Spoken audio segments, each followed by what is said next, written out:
international en plein Matongé au grand carrefour de Kinshasa.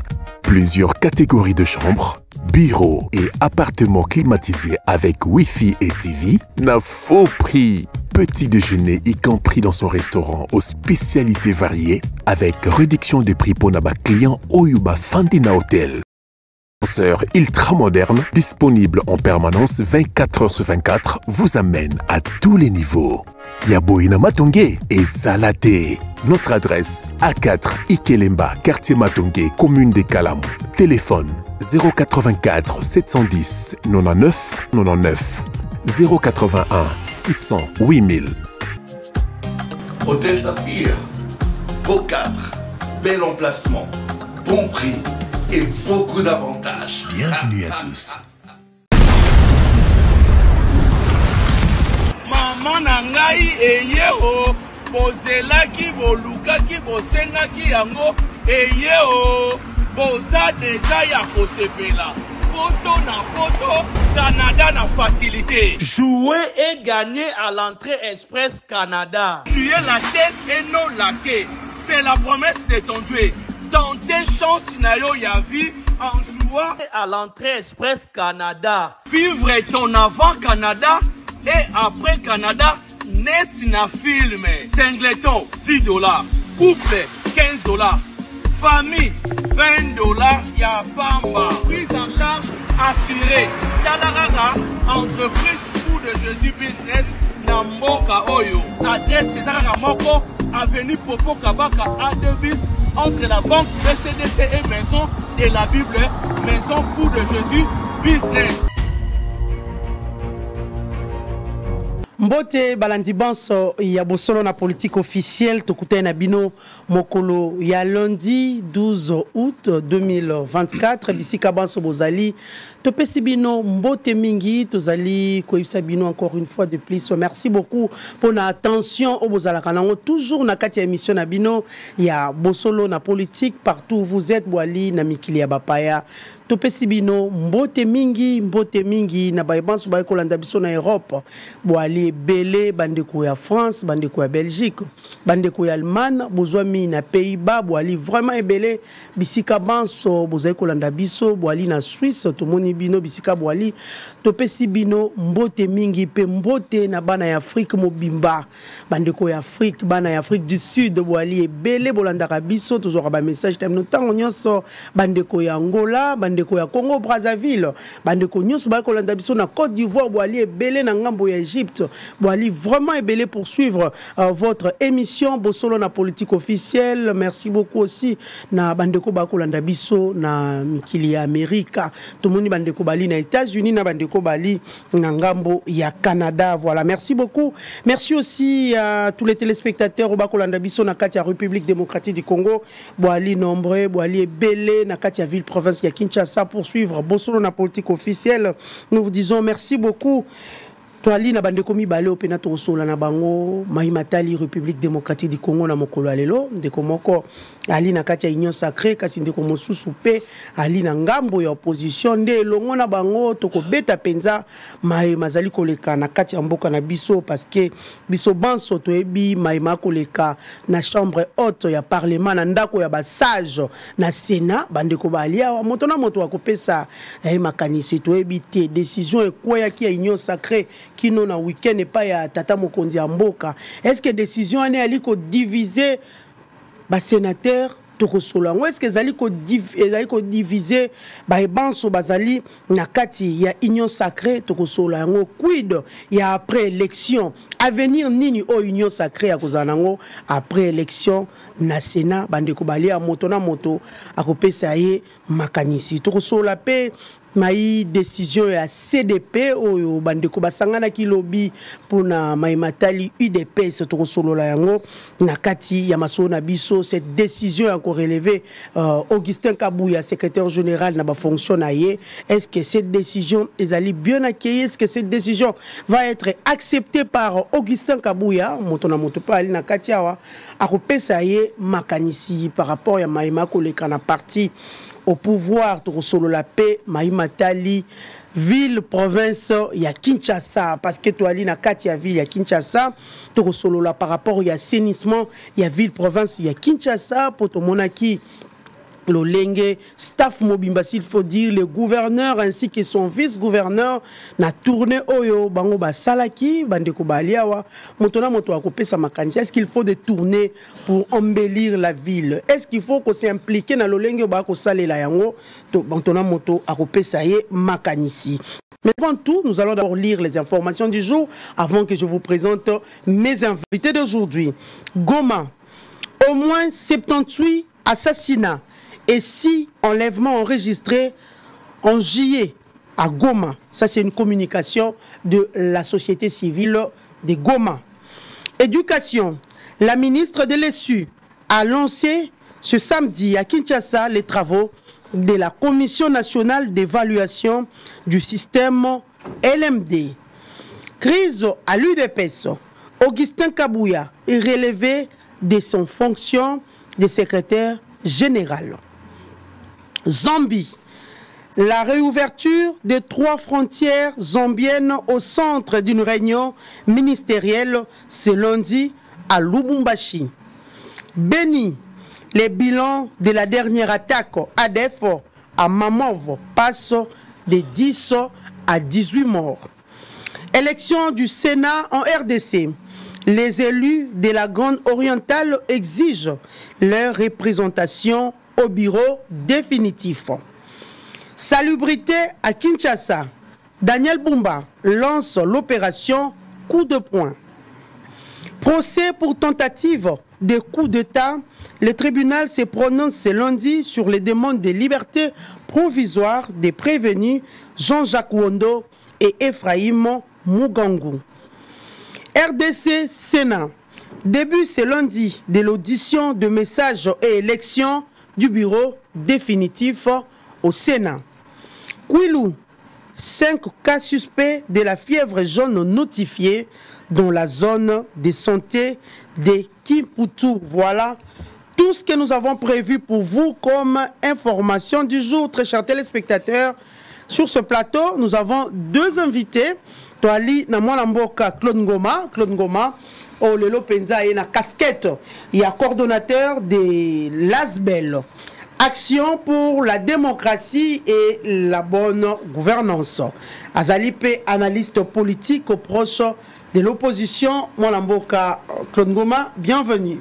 Merci Mingi Mamelo, mbote na moninga nangai autre kabola na plateau na tikelio primaire ya ko présenter ye na pesi mbote nangai na ba kongomani nyonso ba fan nyonso balingaka Claude Ngoma na ba kongomani nyonso pe na nzela ba critique ba portaka pe ba critique pour nangai na koka kobungisa na pesi bango mbote mingi mais mbote spécial na pesi yango na ngambo ya Australie et pa ya mwana mboka Hippolyte Youssouf Ngoma ye na molongani na ye mama ani na pesi bango mbote mingi esika bazali nzambe ayeba kosunga pe kobatela bango na misala na bango lelo na ye na casquette ya sika mamelo oyoki yango yo moko lobi yango coordonnateur national ya ASBEL, Action pour la démocratie et la bonne gouvernance. En fait, ezali structure moko na ti yango en place parce que na laka ki bato tango na longwe et pas ya mwana mboka Adolphe Mozito na lingomba politique na nouvelle élan na lobaki na koti en place structure moko oyo ekoya kosala ba contrôle to accompagner l'action gouvernementale nanzela ya suivi ya mosolo ya l'état yango yoki yango na lobi yango démocratie. Pourquoi démocratie? Parce que tous un exercice, il y a démocratie à Kosala. Et Sengel, les journalistes, à la protéger. Nanzela, la dénonciation, la bango, les bakangaka bango, parce que bazoko dénoncer, ba fait. O Izali, entre autres, il y a détournement, ba corruption. Au lieu que bakangaka ba chaîne na bango, au nom de la démocratie, journaliste, o Yazali Kosala, Moussala na un exercice, il y a Moussala na ye. Tant bazoko dénoncer, ba fait. O Izali, il y a détournement, il y a corruption, et Sengeli Tebati, il y a Maboko Naye, et Sengeli Tepeba Kangachen Naye. Et Mosala Tokosala na kati association Izali, il y a outiller peuple Nabiso, peko sensibiliser, aye ba, kozala un esprit à contrôle citoyen. Parce que Mosolo, et Koiba Manamboko, Izali Mosolo, ya biso ba contribuable. Et alors, ce qui population a fongoli misoté, na o Italie, action gouvernementale, nanzela, il y a dépenses publiques, comment Tokoyeba, la lutte contre la corruption, ba détournement na yango na ti structuré en place pour que bana mboka nyonso bakoka kotala gestion ya mboka. Omoni na yango na mokolo ya vendredi tokosa la déclaration na biso sur les détournements et la corruption oyo ezokozwa forme moko na ba institution na biso ya mboka. Na yango na kosulisa maloba nanga muke pona pesa mbote na kulutu na ngai alingete oyo lelo nazobwa kele ba fleur. Nazobwa kele ba fleur pourquoi? Parce que na ekota la premier mandat na deuxième mandat ya Félix Tshisekedi ce que zali na ba nomination nyonso Félix asali et ali obe na batomi balé o exceller. Et bato wana mi balé lo sambo na ngezali remaniement ya mama Judith Tuluka e mbango pona mona moko ya bato wana a succédé na équipe gouvernementale wana comme premier ministre. Je vais parler de monsieur Alingete, le patron de l'IGF. Okay. Bien que bitumbe ali makasi bako bundisa ye na ba dossier kili. Pourquoi? Parce que yé azali ko CDT, azali ko ti nyonso esengeli comme ba découragement ba moyen ou ils ont découragé ba détourneur, ba corrupteur, ba komi ko créer ba dossier na yoki même dernièrement que même Kolutu Nangai vinaye commis en danger parce que ba komi koluki saye et misusu même nalandi bango bazoko ko kalisusu te ko kesani sa rôle ya cour de compte na IGF que voilà monsieur Alingete il faut qu'il y ait un dossier oyo eza même pas donc na lo ba dossier moko ya mayu ya lokuta soki na lobi na tanga motomi balé le général Kabwit Kasongo yé na ngambo ya service national mosolo nyonso l'état koti na disposition na ye to komona ba fruit na yango tozmoni bande kona biso ba uti Afrique du Sud ba yekoli kokumba machine oyo to benga ka train na ba propre fort na ye tomoni ba bâtisseur mbala liboso to mesana ko zo ba bana kelasi ya ba ONG internationaux ya ba structure mususu internationaux. Mais les lombes à la liboso to komo mona ke mwana ya mboka seli mosala akomi ko pesa don na ba kelasi na ba université ya ba ban ya li lo kumu mingi pona biso et na pesi mokako swa na bato mi balé na uti kotanga kombo na bango parce que epinga Claude Ngoma soki na leki na TV soki ali pembe et ali pembe soki ali moindo et ali moindo na sengi na tata mokonzi ekolo a renouveler encore confiance na bango confiance na ye likolo ya bato mi balé na uti kotanga. Monsieur Jules Alingete, le patron de l'IGF, le chef de service, il y a IGF, Inspection Générale de Finances, na le général Kabwit Kasongo, Oyazali, patron, il y a service national. Voilà. Je pense que j'ai dit. Merci beaucoup, Mwanamboka Claude Ngoma, Nangambo Moussous Toali Nandeko, Junior Bakokela, maître Junior Bakokela, Azali secrétaire général, il y a Union fait la force UFF. Bienvenue, Mwanamboka. Merci, Mamelo. Beaucoup plus pour l'invitation. Merci na débatteur Nangai, maître Claude Ngoma, na Tombelier Mukakoswa, na initiative Azui, to courage Azui a évolué en solo comme leader. Il y a mouvement naïe, bisolo kola baninga nayo. Merci. To ko accompagner yo to kotika yote. C'est ça la vie humaine. C'est ça la vie politique. C'est ça, nous sommes derrière vous. C'est une très bonne chose. Avant d'atteindre 1000, il faut qu'on ait 1, 2 jusqu'à ce qu'il y ait comme 1000. En tout cas, moi, je vous encourage à compter. Et donc, on a Pessimbote dans Mokonzi Mboka, chef de l'État, ou Azola Nabiso, na bureau naïe, na Pessimbote na Molongani naïe, na Pessimbote na président, il y a parti, ils ont fait la force initiateur, l'honorable Constantin Benguele Kwete Tamouk. Et si Kazoami, to Pessimbote, Zamba Pesaye Makasi, pour que, ah, mais on a destiné, parti Nabiso, ils ont fait la force, pour que les Congolais lobby, bas sentir, oh, et seigneur, les Mipona Bango. Na moi, l'Ombango, Mamelo, na koloba muke na o etalingai mo makamo mike na koloba ete Congo ezalika à Kinshasa te Congo ezalipe na Kasumbalesa ezape na Lualaba eza partout. Je voulais dire quoi par là?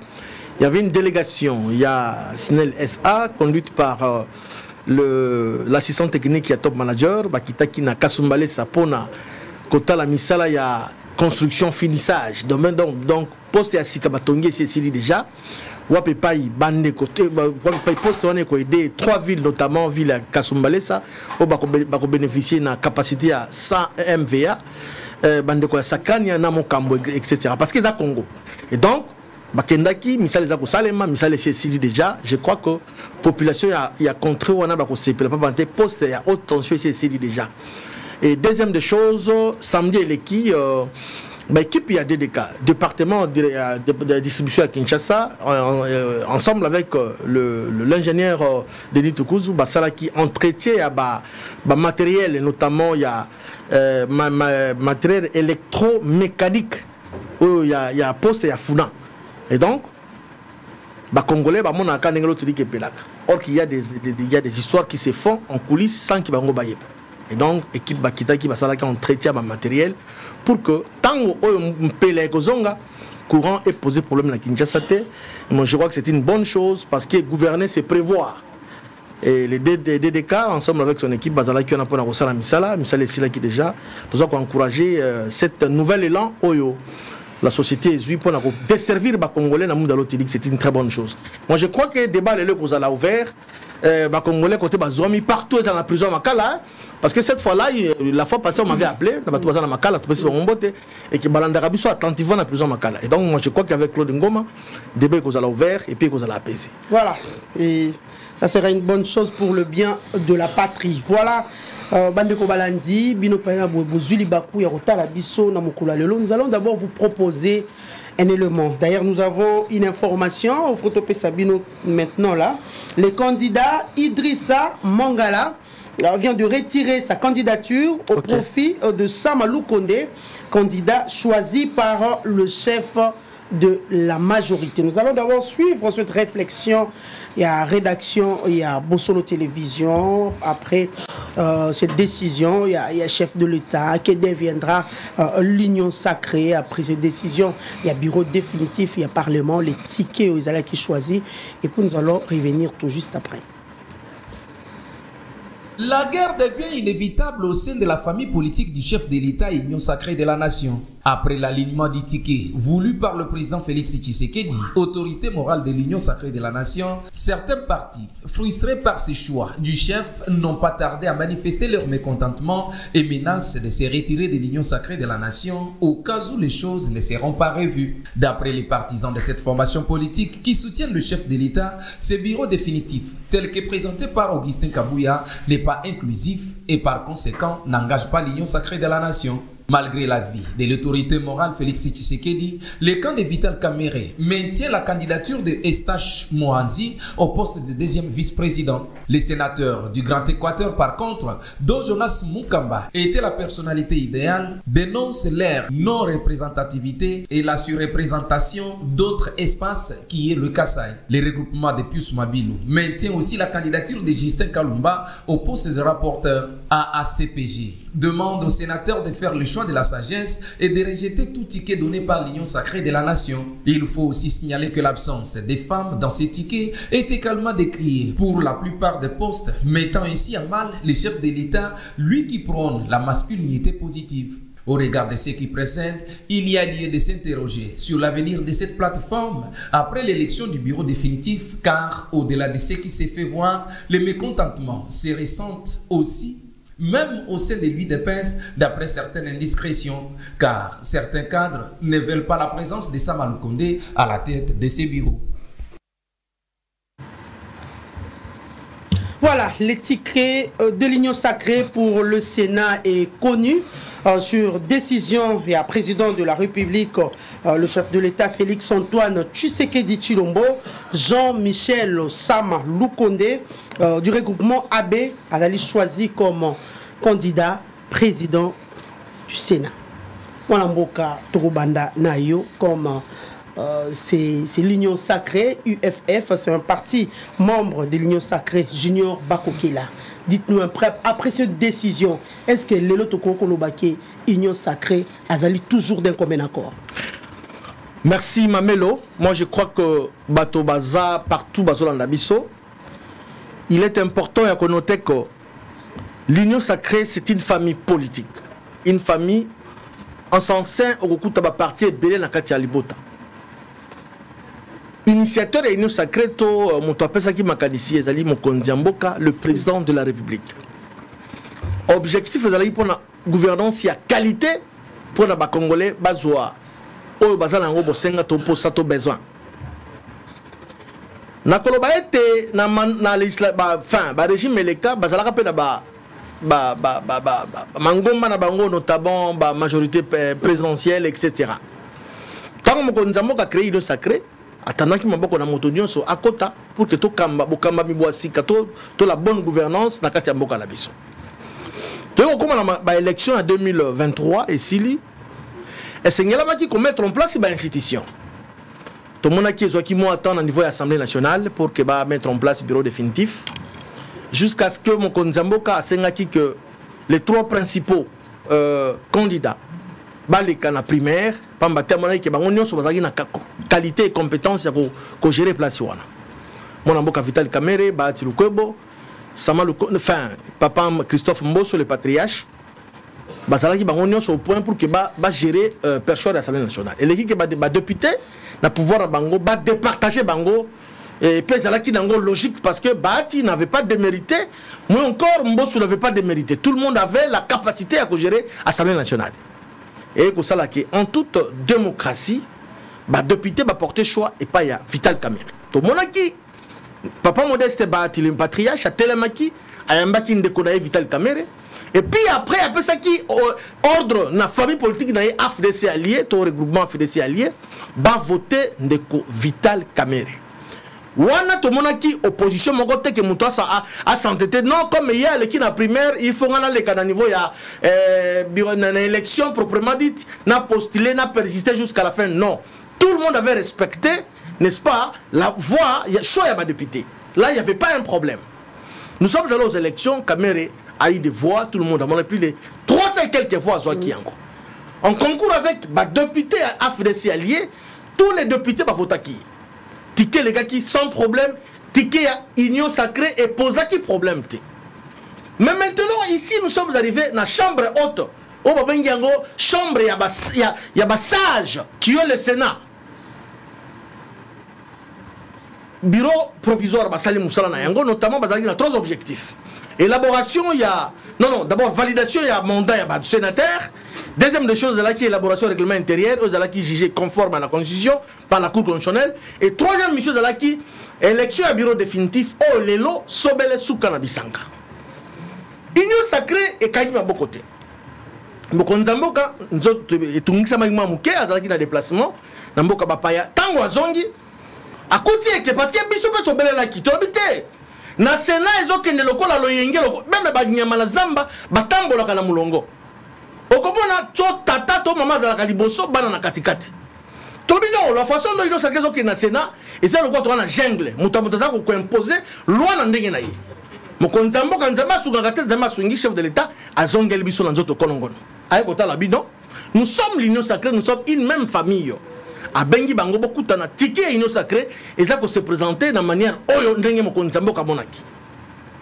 Bizarrement nous sommes surpris comme on a d'ailleurs la félicité acte oyo ndeko nani comment il s'appelle l'ancien gouverneur Yamaniema a Otikosala a respecté n'est-ce pas les orientations il y a autorité de référence Union Sacrée.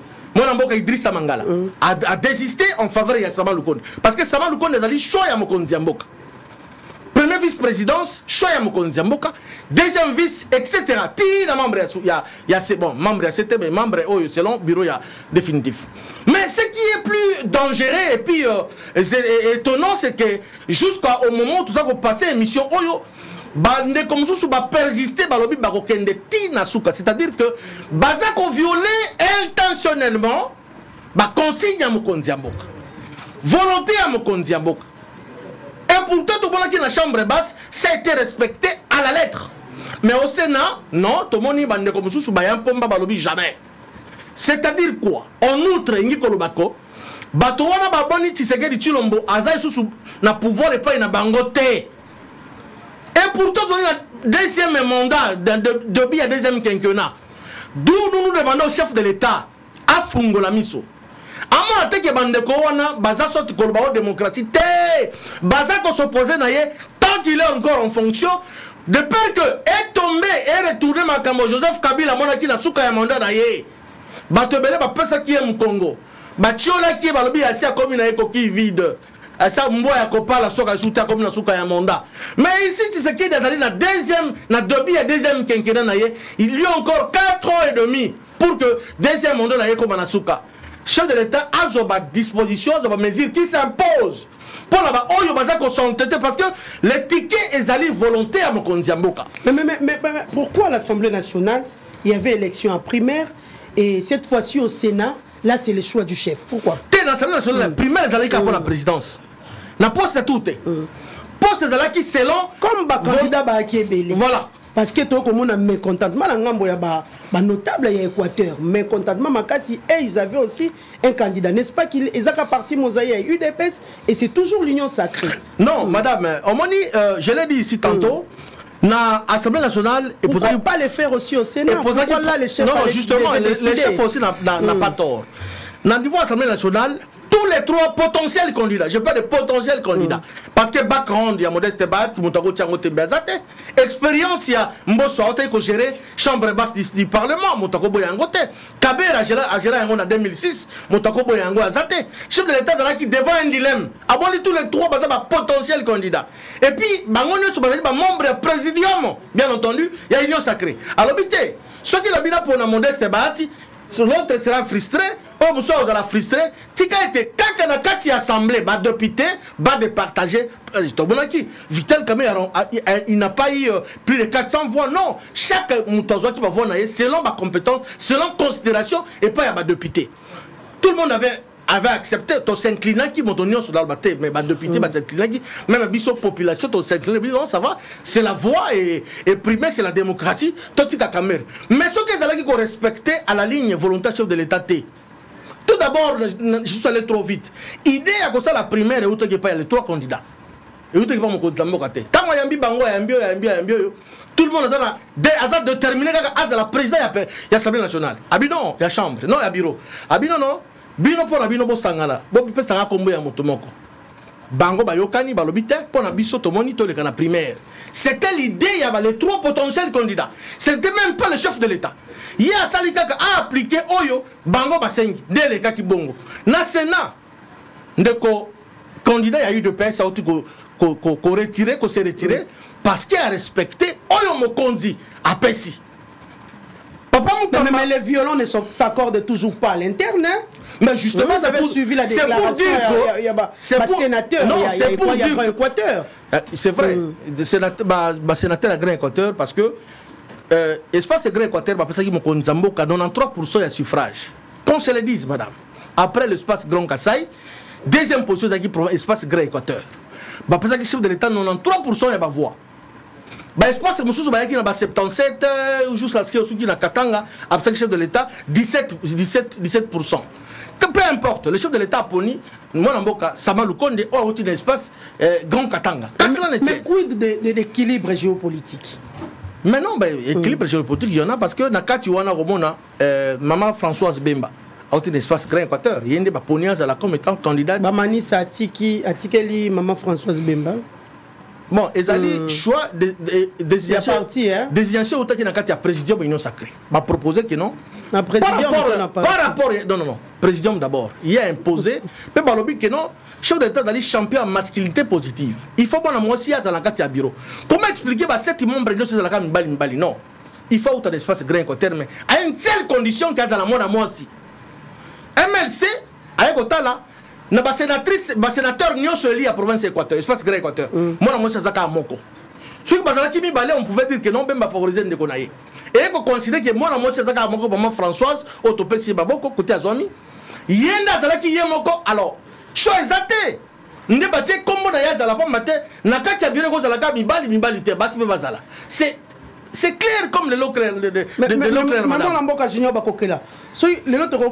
Comment définir politiquement ce qui se passe dans la Union sacrée? Pourquoi seulement le même tête il faut bazonga? Non, les mêmes têtes, c'était parce que... mais le cas avec Modeste Bahati. Modeste Bahati, pourquoi j'ai dit... Pourquoi le choix Modeste Bahati? Dans le cas de vice-présidence. Deuxième vice-présidence. Deuxième vice-présidence. J'en arrive. Mon choix, cas Modeste Bahati, tout d'abord... Ça ne dérange pas la population. La même tête, c'est la même chose qu'on a vécu dans l'Assemblée nationale. Mbosso ne pouvait pas article à la député nationale, il devait toujours être membre. Laissez-moi évoluer, madame. De la même façon aussi avec Laissez-moi évoluer. Pourquoi un président qui veut devenir deuxième vice-président? Non, non, c'est ça la grandeur d'un homme d'État. Un homme d'État qui par un poste était au côté na A, na B, pour servir la nation, il est prêt. Tout d'abord, Modeste Bati a 13 sénateurs.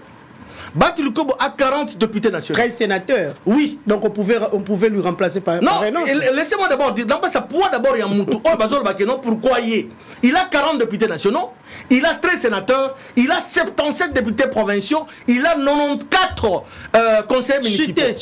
Et donc c'est pour dire que Bati Lukobo, il fallait qu'à dans le bureau parce que vu son poids, ils allaient cadoter, madame.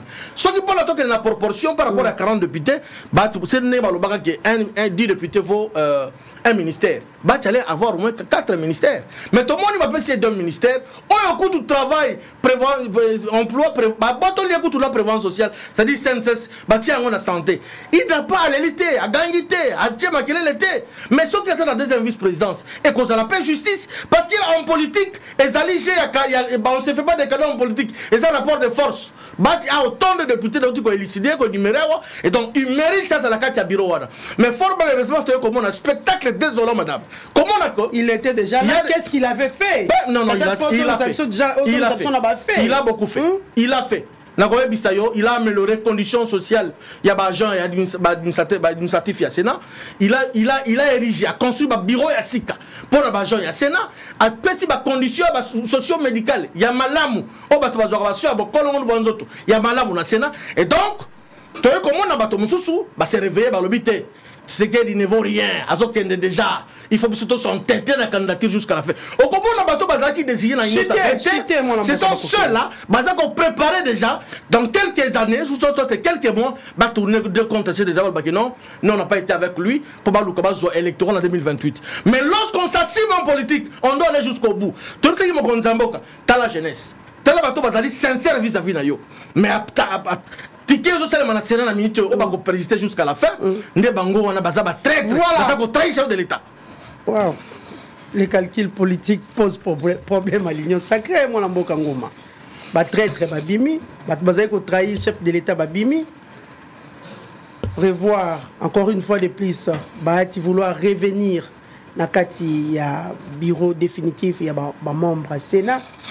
N'est-ce pas que c'est là, je ne sais pas s'il faut dire est-ce que ça dérange la population parce qu'il y a presque la même tête on de alors que moi Lamboka Junior Bakokela Otikoloba il a plusieurs sénateurs dans la chambre haute et parlement. Pourquoi seulement le même personne? Merci beaucoup Mamelo. On a connoté que désordre résolu la union sacrée, c'est le chef lui-même. La tête. À la tête, c'est le chef lui-même. Pourquoi? Parce que l'union sacrée ezali lingomba politique ou autorité de référence na bango kombo nae Félix Tshisekedi Tshilombo président de la République na organisation wana autorité de référence yende mutako pesa or yende mutako valider ticket présidium akoki kosala ticket na ye akoya nango epa ya autorité de référence qui est le président de la République ce dernier yende ako valider. Mais moi, c'est écœurant aujourd'hui. Il y a comment on a été que Tata Mokonzi Ekolo a tranché Kakapona président dans sa pamba ya Sénat. Alors que, Alingako Zanali, Somoko regardons, n'a pas poste nyonso o etikali parce que c'est 7 postes. Donc, des réunions sur une union sacrée, je note que c'est le président de la République, premièrement. Deuxièmement, présidium, il y a union sacrée. Hypocrisie ezali makasi na kati ya présidium ya union sacrée. Sincérité ezalité. Bazali na bakuba entre bango na bango. Yango komona hypocrisie wana ezolakisa mana nini? Président Modeste Bahati, candidat, deuxième vice-président. UNC et EPCOP sa candidature et déposer pe candidature, il y a moi Mboka Stache Mwanzi na même poste. Alors que le professeur Bahati Lukwebo, avec autant de députés avec Nabango, Azana Bango, ils ont donné la victoire à Vital Kamerhe, la présidence et l'Assemblée nationale. Voilà. Il était normal, ou il est de bonne loi, que UNC a se retiré par élégance. Na Sénat a se retiré par élégance. Qu'on persistait. Et ce qui ça est que UNC a koto samaloba ya mokonzi ya mboka te o azali figure de référence à Union Sacrée. Pourquoi? Na kati ya Union Sacrée mama na ngai. Soki azali na moto oyo azali frustré. C'est le professeur Modeste Bahati. 13 sénateurs, 47 députés nationaux. 40. Mais vous payez des petits ministères. Azu même pas ministre d'État. N'a pas politique ou azanam. Canaille. Mais moto wana tikali loyal et fidèle. Et pas mon kondiamboka.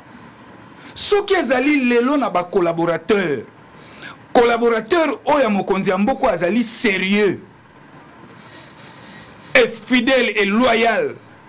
Mais c'est le professeur Modeste Bahati. Bakana union sobosali atika lolobate. Et c'est pourquoi moi j'invite le président de la République à l'arbitrage. Il n'est pas encore tard. Et encore que le professeur Modeste Bahati abundi ebele pona kosunga tata mokonzi ekolo. Tala passage na na tête ya Sénat. Je ne voudrais même pas encore revenir là parce que Junior a été éloquent. Il a tout dit. Na ba frustration nyonso wana. Voilà là où l'AFDC a alinga kozwa topé esengeli na ye azwa réparation na ye. Au-delà ya ba kana nyonso bosali bango. Et à cela, c'est le président de la République qui doit trancher. Même Monsieur le Président de l'Assemblée nationale, par élégance, Nazo Sengayo Vital Kamerhe, retirer candidature ya mwana mboka Eustache Moyenzi.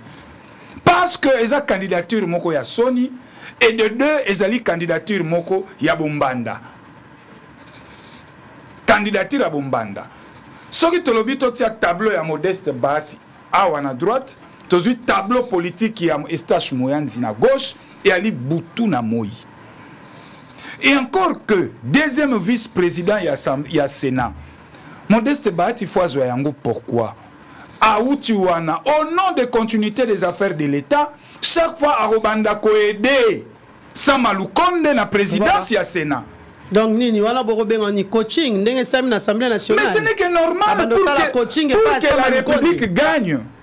Expertise ou anazanango.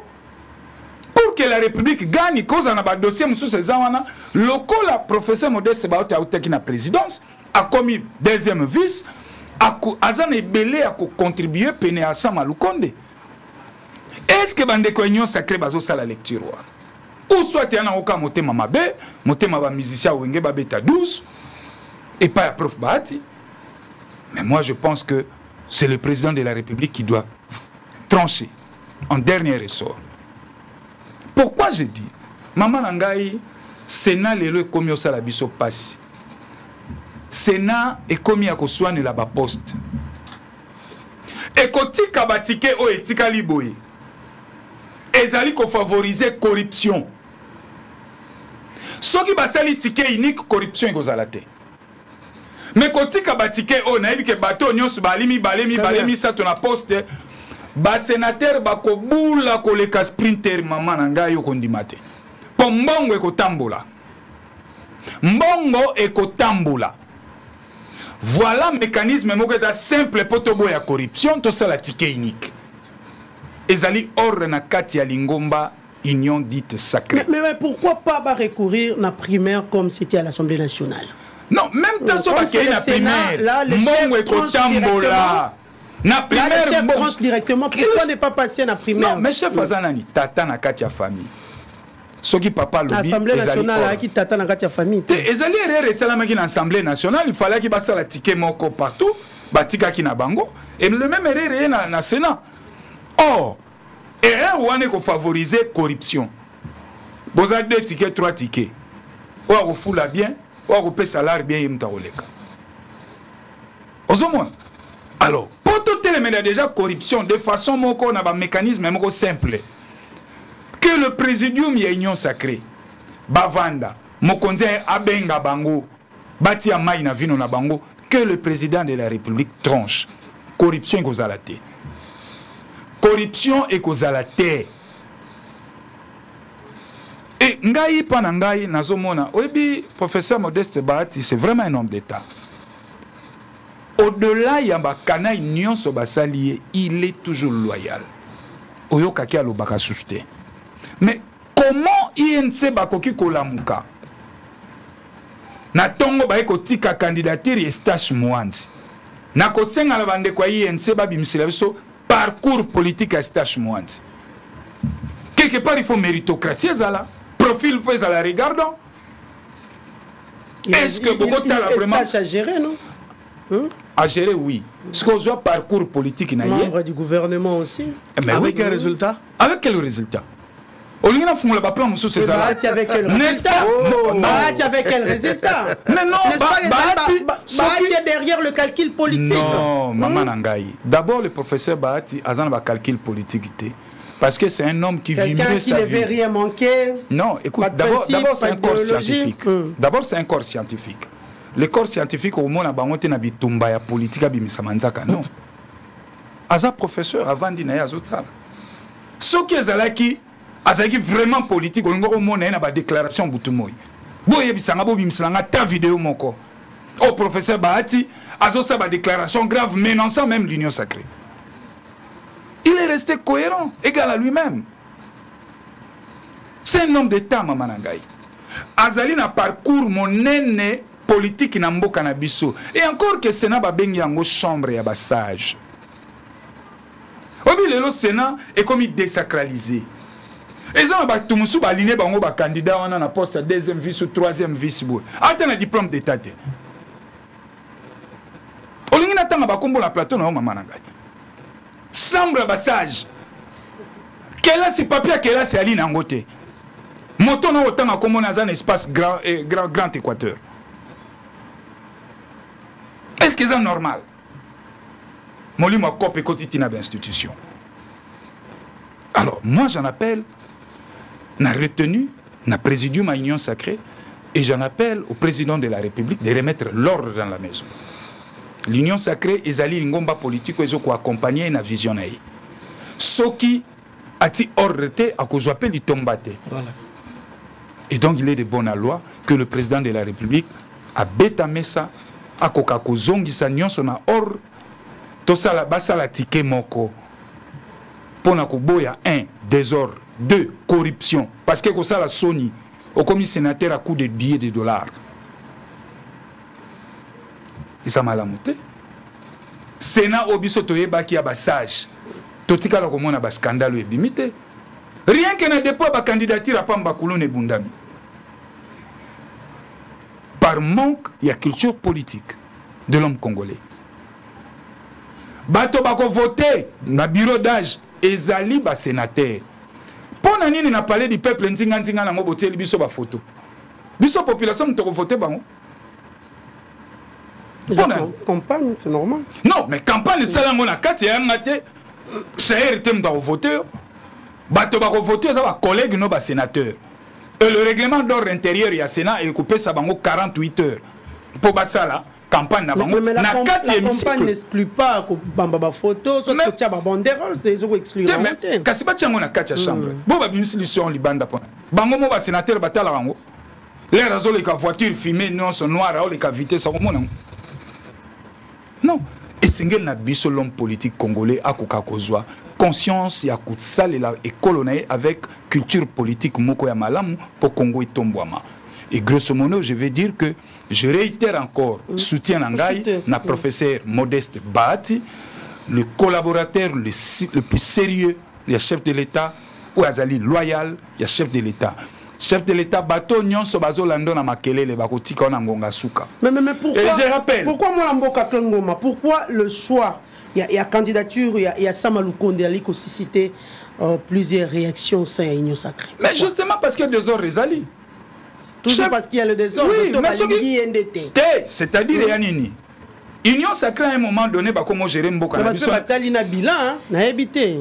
te oyebi mama na ngai bilan soto bitota la bilan sama 1 na Sénat na oyebisa bino mama na nga mosala o ezali ya facile ya kosala ezali kozala président ya Sénat ezali kozala président ya Assemblée nationale ozanoka modérateur ya chef de gouvernement le kaki makasi mais kuna leki makasi kuna tout moment tu dois bosser kokaki yango to kokaki yango te kuna bilan eza mitigé bokoki ko ina moto te po kuna sala ki piètre figure kuna za boso ils ont vraiment confiance nini oboko pesa moto lobi bilan ki mitigé je na pesa exemple moko yeba na pesa un exemple moko ils ont vraiment mutauti ko tanga na université moko ya Bruxelles auti ko tanga na mikili alongwe kuna oye ko China INK moto ana ko exceller makasi parce que auti na milieu musu o bazo coincé osomona tango na lobino bongo donne la chance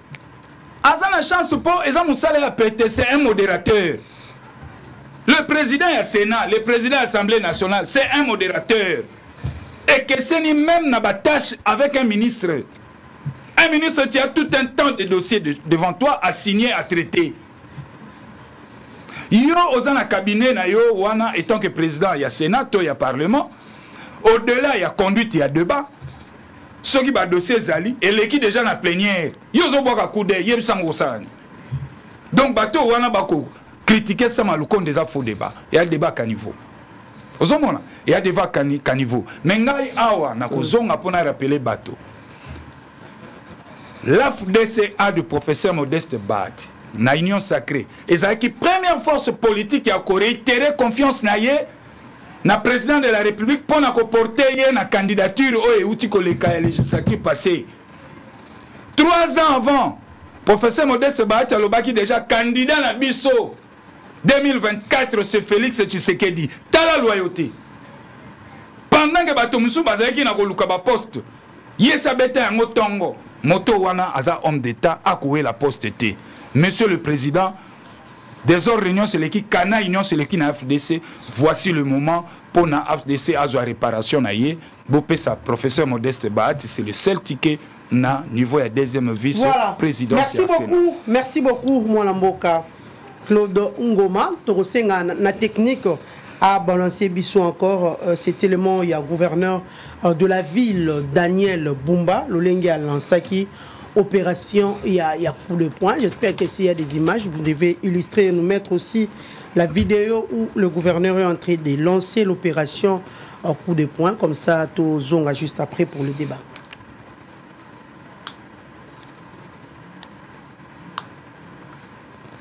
La guerre devient inévitable au sein de la famille politique du chef de l'État, Union sacrée de la nation. Après la ligne. Ils ont répondu présent à la session extraordinaire de la Convention démocratique du parti UDPS tenue ce dimanche 11 août 2024. Le cadre et militant de ces partis était déterminé à remettre de l'ordre au sein du parti cher à Étienne Tshisekedi Mulumba.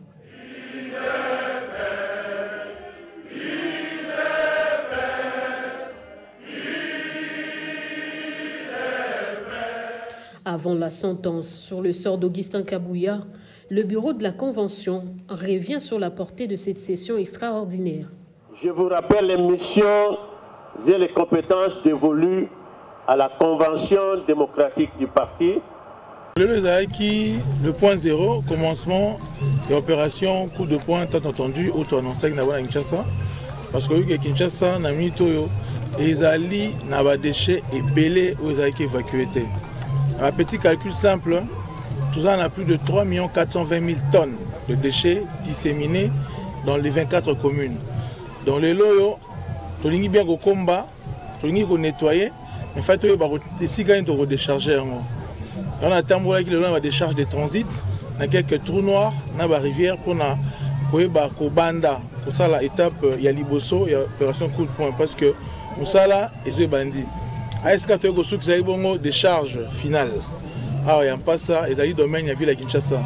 Donc, tu as qui total à l'état de lieu parce que Moussala et Zobanda. Alors, ça, mon ménagement, qui est là, tu vas décharger.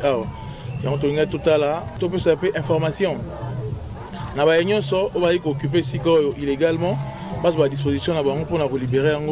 Tout dans la saleté à Kinshasa, il faut que tu aies Donc intérêt bakino ils allaient vivre Kinshasa où ils allaient salubre, où ils allaient propre. Donc pour la propre, il faut essayer de salité ezala.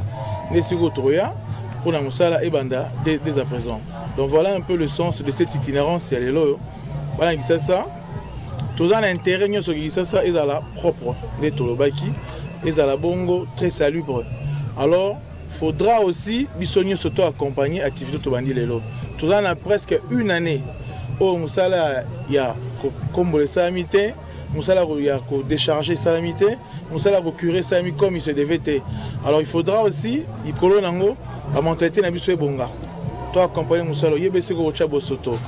Kocha Bosoto partout, parce que Bosoto même à Bokono, Bokono même à ralentissement de l'activité économique et à Kozala Malamouté.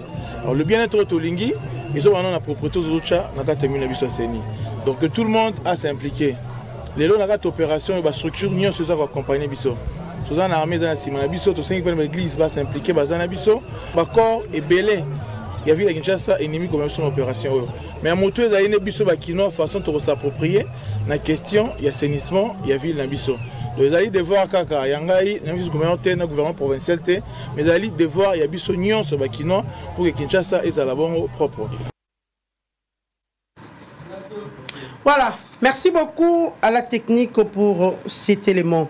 Moi, Mboka Junior Bakokela. Vous avez suivi tout à l'heure le gouverneur de la ville de Kinshasa qui vient d'annoncer plus ou moins 3 420 000 tonnes de déchets au Penza, Bazali Koluka et Sika pour que ba décharger en go. Alors, Sika est bien, moni balobi ali n'ampasa. Ndesika bakobwaka ba déchets kasi gouverneur à lobby il faut makanisi ya ba congolais échanger mentalité motona motoye ba esika nini ya kobwaka bosoto esika nini ya kobwaka ya poubelle parce que tout le monde a ngomini na ba cité bana oyo ba yaka kolokota ba matiti wana surtout ya mikie wana ba petit phaser oromona ya kolokota matiti mais akena ngona arrêt de bus so ça qui mo revendre ka na arrêt de bus et banité monsieur ezako mwana aveni surtout soki eza aveni ya rapena praticable était mi tout rapena les karaté au monde ça qui mo ya poube evana nango wana moto azui déchet na lopango moto azui moi 10 000 francs na poche abwaki na balabala ya wana gouverneur de la ville à lobby il faut mentalité bonga moto nyonso a accompagner gouverneur de la ville na misalo bango balancer pour que tokende liboso pe à lobby armée pe armée na biso et accompagner ye na likambo etali ba fulu na bosoto parce que bosoto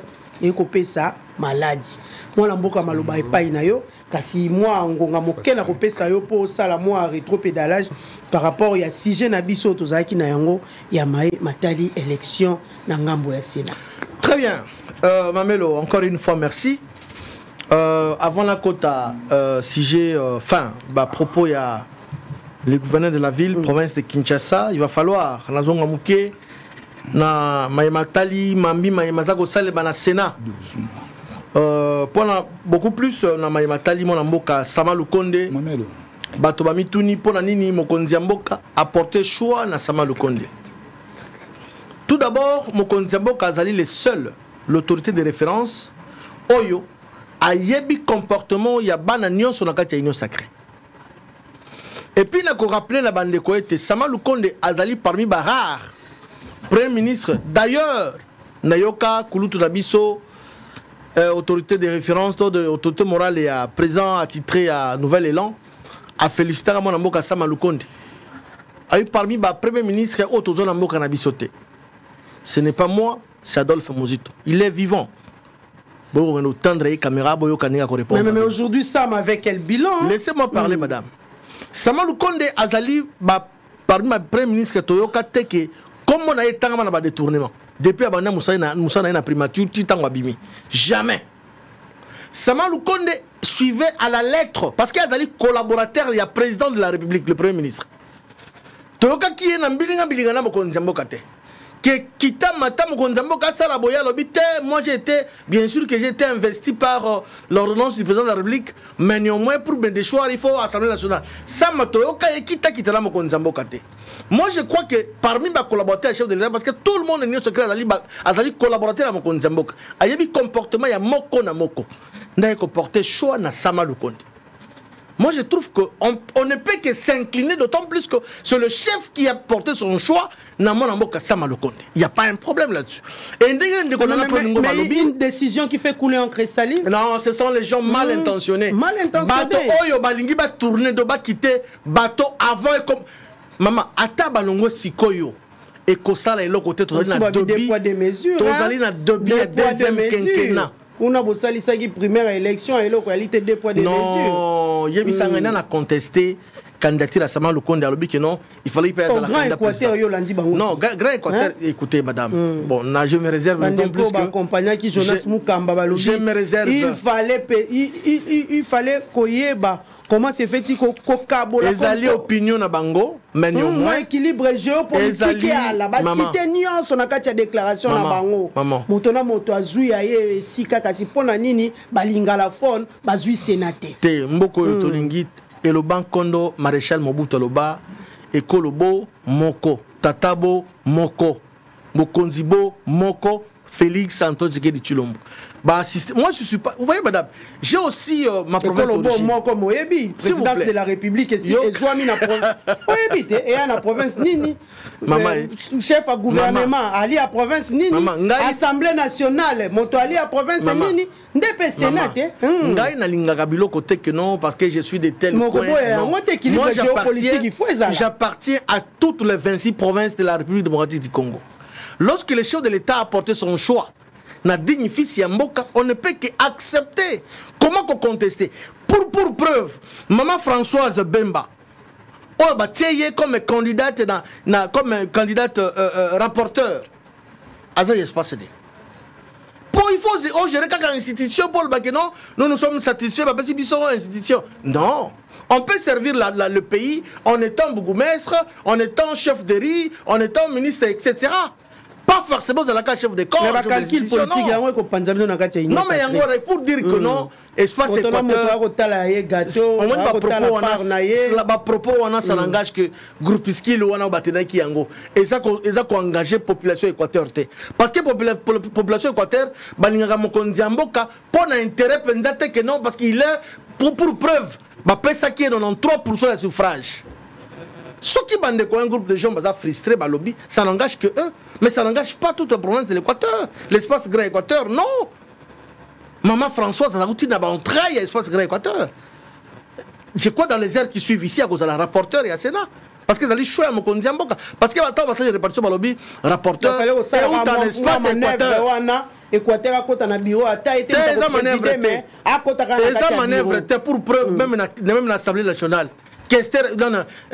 Rapporteur à l'Assemblée nationale, à l'espace Grand Équateur, le professeur que j'ai sali, le professeur Njoli Sengekeli, pour dire que le chef de l'État. Et puis, maman, comment les gens se précipitent en disant ils veulent à ce que, quand l'institution, poste ça dans le belé parce que mon Konzambo a touché dans nos mandataires publics, a touché dans nos babilots que belé les ambassadeurs, etc. Il y a des postes dans le belé. Il y a un gars qui a profité de la caméra, comme ça, mon Konzambo. Bato baza na yete faye babango déjà na casting oyo bato baza ko s'opposer na choix na bureau définitif ya Sénat.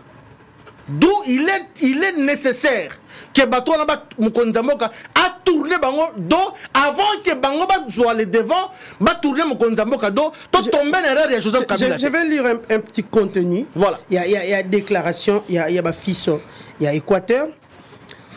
Et si on faisait les choses en allant sur base des espaces linguistiques.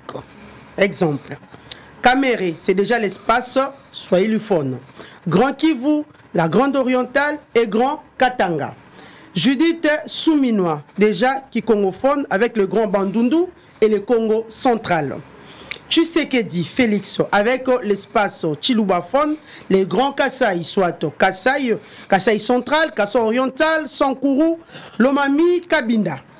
Il fallait en principe un lingalaphone au Sénat et on aurait moins de bruit. Maman, on boni ceux qui te tenir compte on a un espace linguistique où on a tout ça la mokonzamboka ba chantage et ce qui n'est pas bon. Babi moins de bruit s'il vous plaît. On a tout ça la mokonzamboka ba chantage. Le chef de l'État a yebi qui placé pour le bon fonctionnement ya mboka. OK. Na ko yebi sala mandeko oyo peut-être yangai. Parce que moi j'appartiens à toutes les 26 provinces. Et à l'espace swahiliphone, lubaphone, etc. Congo, etc. les Bangala. que mokonzi mboka nde ayebi qui placer pour le bon fonctionnement, soit pour la bonne marche, il y a Moussala Songolo to Pakala. Ba poste esili nanute. Le chef a porté son choix, au niveau de Perchor et à Sénat, on ne peut que s'incliner parce que c'est le chef qui gère tous ses collaborateurs dans la Union sacrée. Voilà. Et donc, ça ne sert à rien qu'on a la frustrer, qu'on rappelait. Il y a même les Bangala qui parlent les Swahili. Il y a les Baswahili qui parlent les Lingala ici à Kinshasa. Kolobakeno, l'espace c'est Swahili faune, c'est là. Ça, c'est chercher à créer la division au sein du pays. Tolingimboka Oyo Ezala toujours uni. Tolingi Tekeno Babylon. D'ailleurs, moi, je ne suis pas d'accord avec espace Swahili faune, Lingala faune. Nous sommes tous des Congolais. Motoboko Azali extra, Tolikolo ba Congolais, Moussous Azalité. Nous sommes tous des Congolais. Tout le monde a biloko na considération, non, les espaces, etc. Non, le chef est en train encore de nommer la nomination des alliés. Mais banga eloko moko.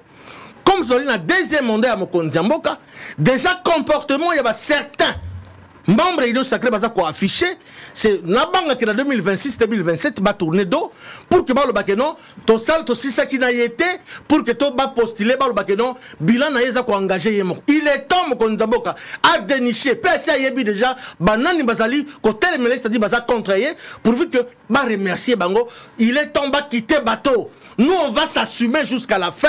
Il y a un mandat Mokonzi Mboka. On s'est dit, tu peux accompagner Mokonzi Mboka. Puis, c'est un communicateur. Il est maintenant 6 ans que nous sommes derrière pour vulgariser les actions positives du chef de l'État. Qu'est-ce que nous, on a eu à gagner?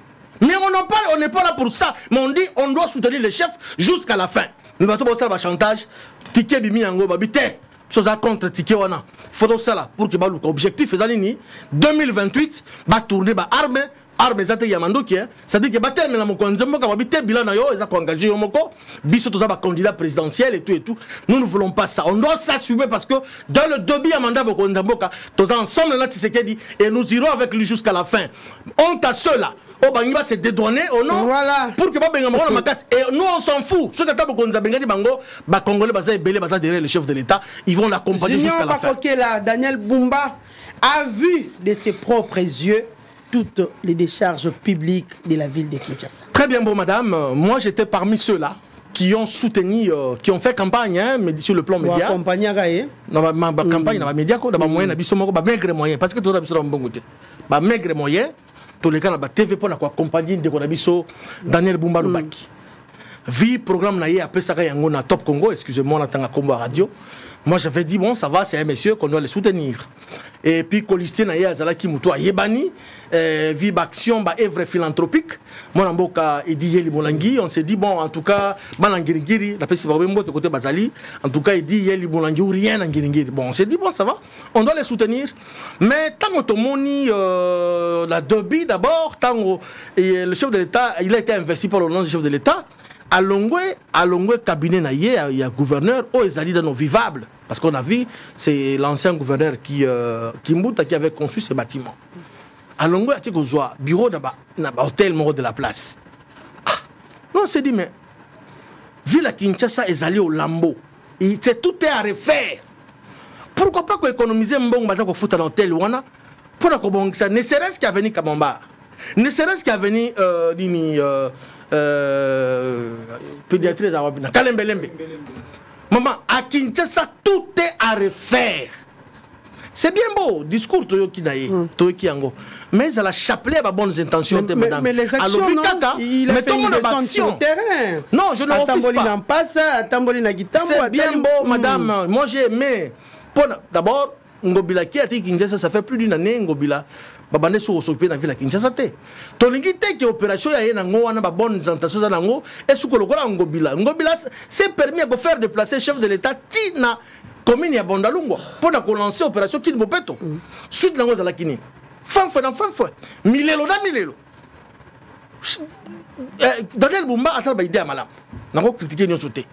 Mais toujours zelaye toujours peuple population quinoise bazo zela Bumba na ba action et non na ba discours. Moment il y a un discours, vous imaginez dans ma boulevard du 30 juin, je me dis, mais Bapaya Bazoya, Lorenzo, le président angolais, Azaki, la Kinshasa, je me dis, mais toko soni Kinshasa comme on a ben na yo to qui peut boulevard to qui basé le peu que to chantier d'ailleurs. C'est inacceptable. Nous voulons à ce que enfin Bumba a le Kanaba acte que non ba discours parce que Kinshasa aujourd'hui sur le plan sécuritaire bakino baza ko vivre dans insécurité totale. Sur le plan sanitaire kolobaku tout ni d'été intervention gouvernement central oh le loba bongisi ba hôpitaux et belé ba mayemo c'est ça intervention gouvernement central ni d'été gouvernement central ba kambo belé mais Kinshasa baza na budget na yango baza na autonomie à fonctionnement na yango ya gestion na yango autonomie financière mais tout le monde et loko malonga na Kinshasa exacté biso lokola ba communicateur tout ça cause là le gouverneur implication pays armée justement pourquoi ça une armée ngana yego sala ba étude parce que on se rend compte que la police aussi a affaibli parce que la police de la Kinshasa kuluna chaque jour la police de la Kinshasa comportement ba kino ezaka toujours erroné au moins na mutazu poubelle na akyo ba ko so porte alors bité ba ya ko le côté langa mais est-ce que comment on dit assainissement il y a ville province il y a Kinshasa est-ce qu'ils ont 5 implications il y a la police ce qui peut mutazo yo kate mutu eza mutu mangbongi madame à un certain moment il faut pas qu'on inculquer il faut pas qu'on éduquer mutu eza yaouli mutu mutu mangbongi mutu makasi ayo kakate à un certain moment il faut qu'on éduquer au très bon moi je suis un peu je suis un peu d'accord que je suis un peu d'accord que intervention à FARDC parce que les Congolais d'une manière particulière Kinois baza ko souffrir d'un problème d'insécurité. FARDC a accompagné le gouverneur, FARDC a intervenu makambo belé là où la police a l'accès à limite parce que comme je le dis le cas au moins le moyen logistique mais na yo ka quelque part bazoka pe ba moyen wana basala kana yango nini lelo na ville à Kinshasa madame soko tamboli zone là plusieurs makala parce que to kendaka ba audience of foreign kuna au même ko sanza madame donc je me dis mais autoza na kulu beaucoup toza wapi nzela ezate nzela ki cause la lango mais mabulu eza mais tala mi bonza ba bouteille en plastique et ça là ba couche donc je me dis mais ça c'est nous sommes à Kinshasa tolingi que Kinshasa là ta robe nango ya Léopoldville auto ba ya kala Léopoldville ou toute province de Kinshasa bon je vais à Kinshasa vous imaginez est-ce que ville na bise cause la boy c'est inacceptable ils ont sonné mais ceux qui ont les bêtis milagnos sur Mati hein si qu'on sur na ba pont wana il fallait qu'il fallait pas na misala on a moment à saison sèche parce que tout dans quelques semaines seulement parce qu'au mois de septembre on boule les obanda presque 2 semaines seulement boule les obanda y a on a regretté ba discours c'est bien beau ça la discours na mais to aller kana acte lobby déjà mardi soit le lundi déjà il fallait pas déployer ba sur le terrain pas na misala parce que na Kinshasa et l'autre et là comme monsieur frappé yango na madame azali parmi la première où le chef de l'État avait investi dans renonce na je d'accord bien en turpitude ou comment qui au sein du gouvernement il y a 20 membres le ministre intérieur a recadré à non vous devez vous conformer na ba loi mboka pour revoir décision d'ailleurs arrêter na madame ça a pris encore plus d'un mois. Et pourtant, le temps n'est pas notre allié. Les lois sont rattrapés. Kalami qui était en septembre, même les Obanda. Donc, monsieur le gouverneur, tout ça contre eux.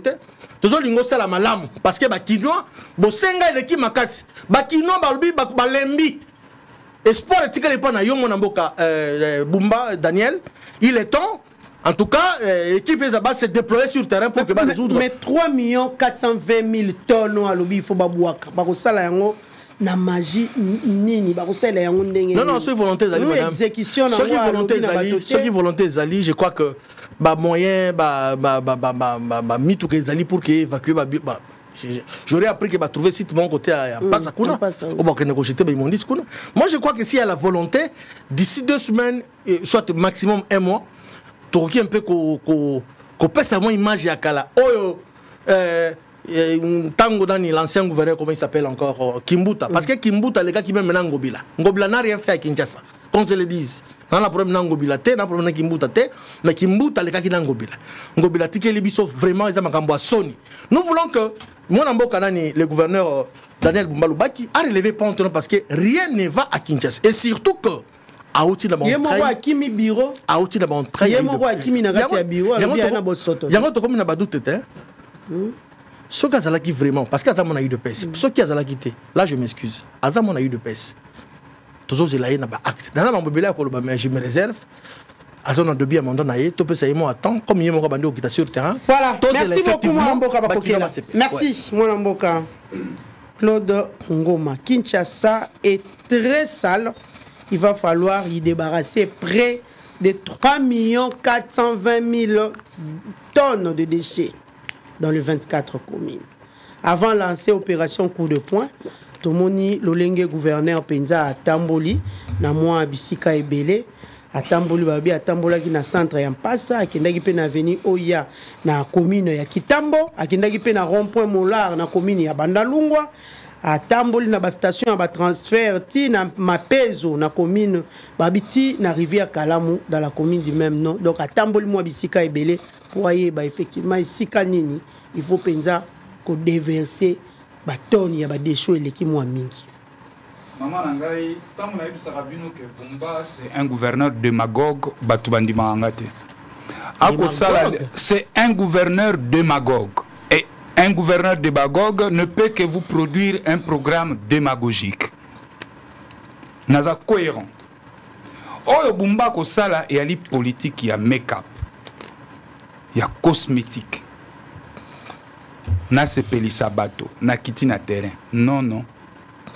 Et Bumba, à mes yeux, représente un grand danger pour notre ville de Kinshasa.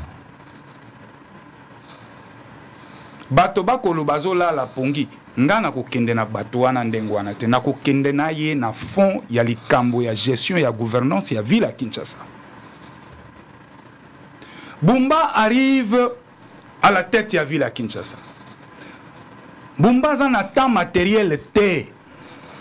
Asale labino état des lieux. Banda na bandi ko senga bango. Bumba, le gouverneur ya ville à Kinshasa, a présenté ce état de lieu ya ville à Kinshasa. On a déjà que Motoyo Azali Otobengaka incompétent.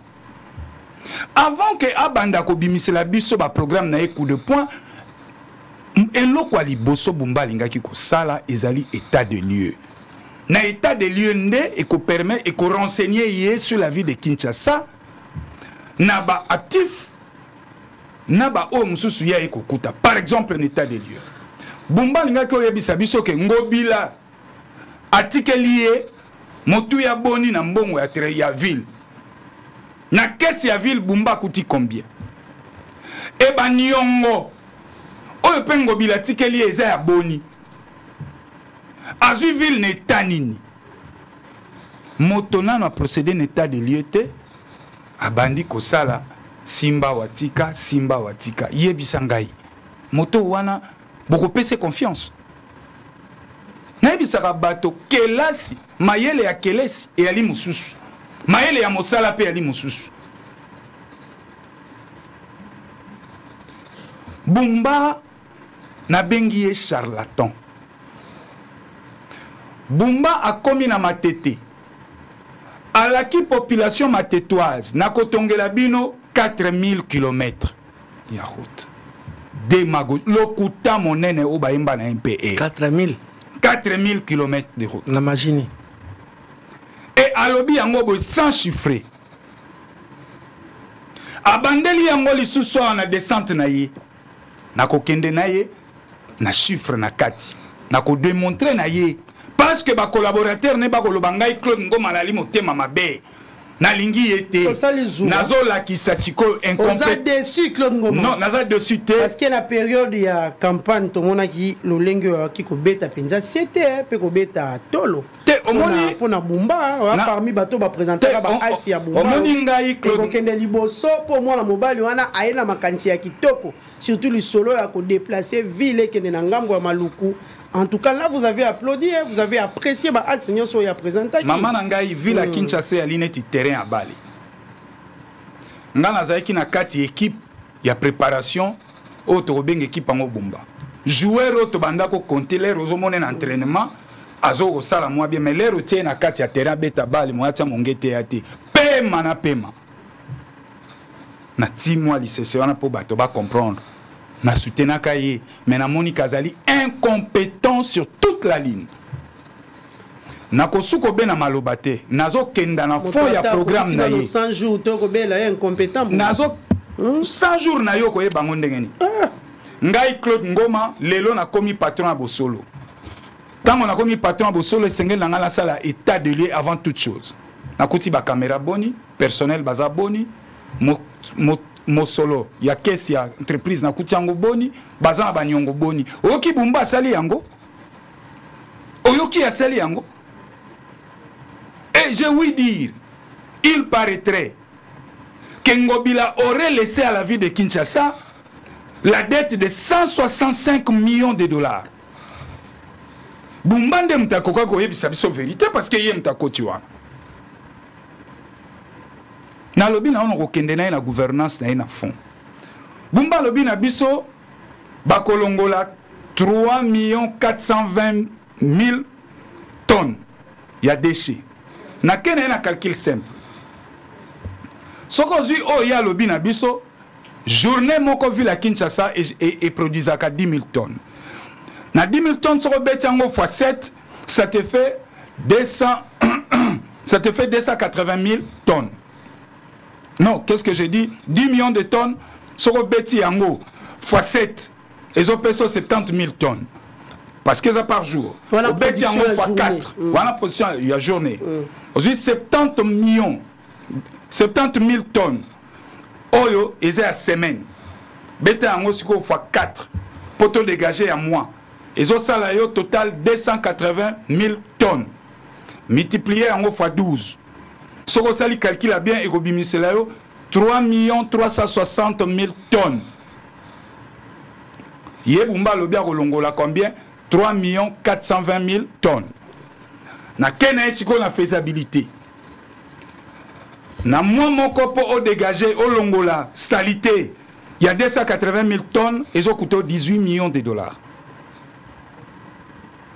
Aux 18 millions de dollars multipliés x 12.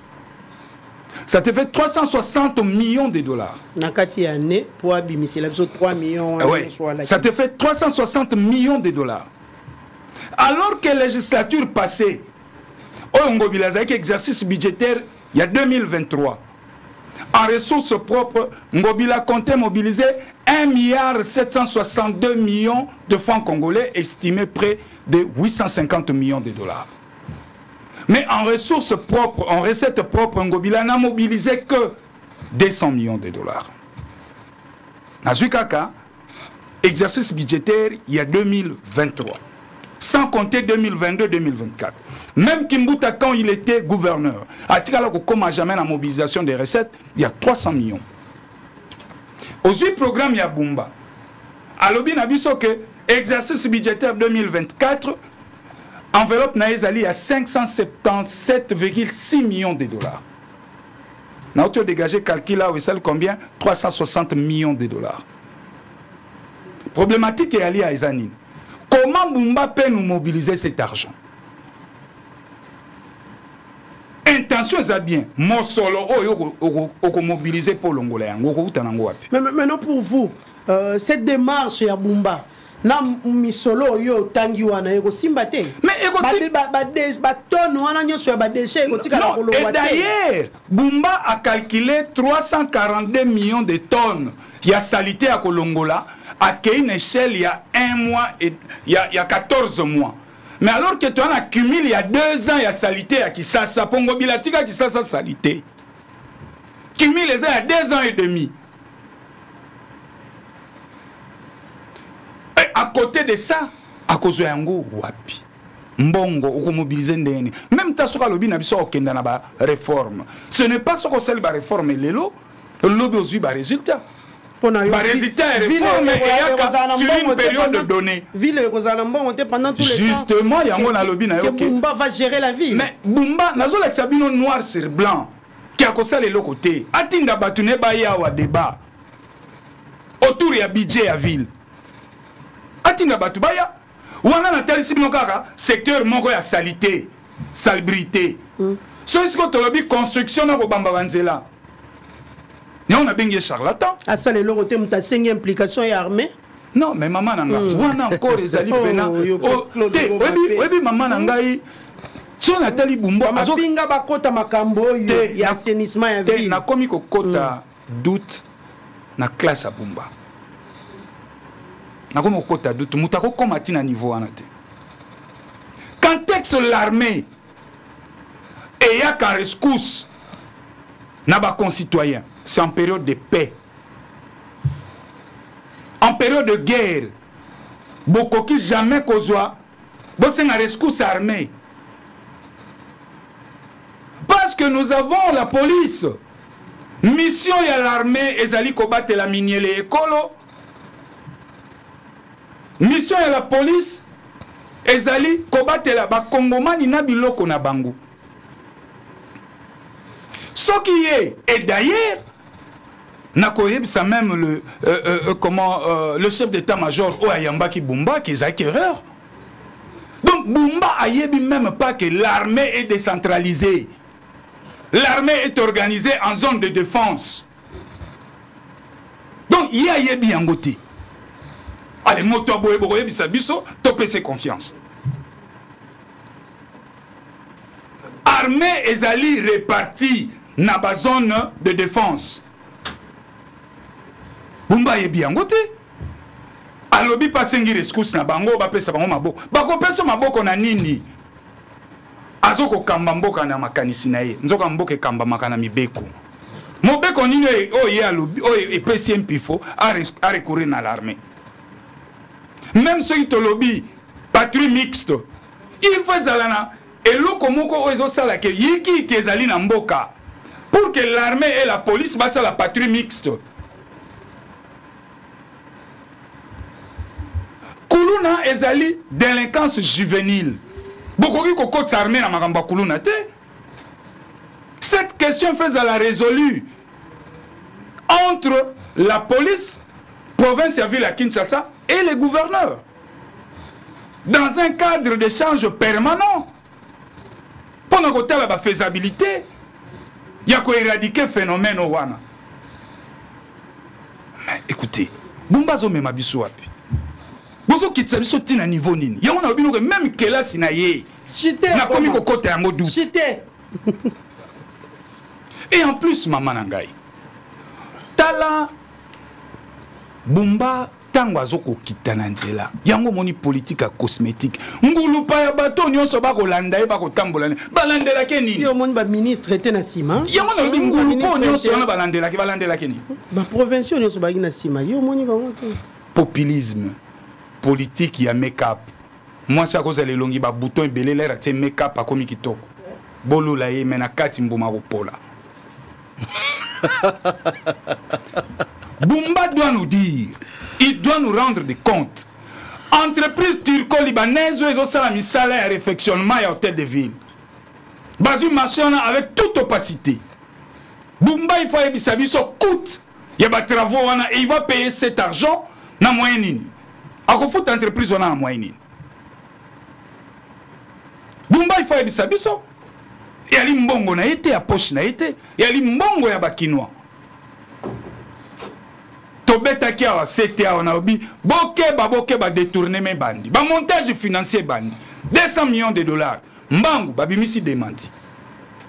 Teza lokuta. Bon yango za lokuta siko mosalo ba ko sala na entreprise wana turco-libanaise. Bo futa ba ngona nini. Voilà pourquoi je vous dis, Bumba, c'est un gouverneur charlatan. Il ne sait pas faire l'état de lieu pour bien asseoir ses politiques publiques en vue, Yako, paie sa solution, paie lumière. Et pour chuter, je demande à M. Bumba de changer sa façon de faire les choses. Et slogan na yatiaki kinezo bonga, na lobi na yo nyon se fait ça la prison. C'est un ordre. Donnez-lui la chance. Kin il faut et bonga. Bolongolelo qu'on a bino bokomaki kine ko bonga. Ngana lobby kin il faut et bonga. Kotinga biso na futurologie te. Voilà, merci beaucoup Kongoma. Nous allons souffler un peu, hein. Technique à préparer biso. L'élément de la session extraordinaire de la CDP et décida qui vraiment il y a co-relevé Augustin Kabouya, secrétaire général il y a UDPS de ses fonctions et puis nous allons revenir tout juste. Ils ont répondu présent à la session extraordinaire de la Convention démocratique du parti UDPS tenue ce dimanche 11 août 2024. Le cadre et militant de ces partis était déterminé à remettre de l'ordre au sein du parti cher à Étienne Tshisekedi Wamulumba.